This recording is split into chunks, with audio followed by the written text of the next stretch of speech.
Good morning, everybody. Welcome back to the Someone Scott Selections here for Monday, January 10th. Before we get into today's play of the day, quick recap what we did. So we had a couple of plays. So I'll go through them quickly.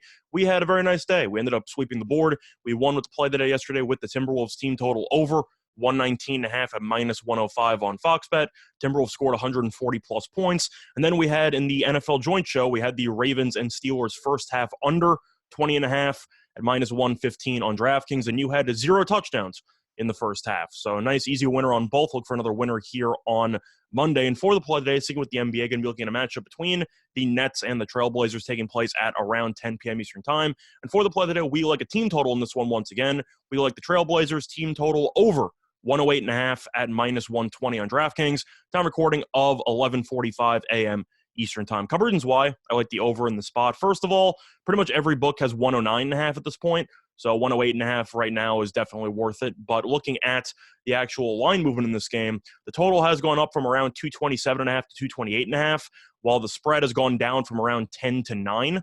So you have money on the over and money on the underdog, which means that a lot of people are expecting the Trailblazers to actually score a decent amount of points in this game. Now, the main reason why is because Brooklyn has allowed at least 110 points in 7 of its last 8 games, and Brooklyn has allowed exactly 121 points in each of its last 3 games. This team cannot guard anybody.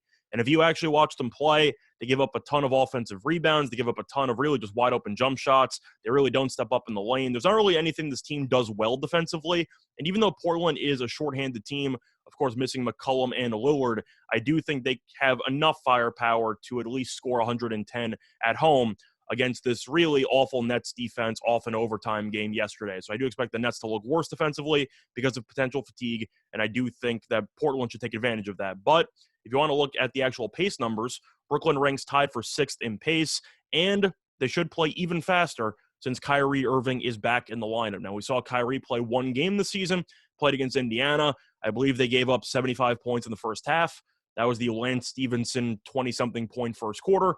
The Nets ended up winning the game. They came from behind, but the point is they still gave up 121 in that game. And I do think that with Kyrie back in the lineup, we know he's not a great defender by any means. He's a good scorer, though, but I do think the Nets will look to push the pace a little bit, go more up-tempo, and I do think that will lead to more possessions for both teams. But is Portland a good offensive team? Not really.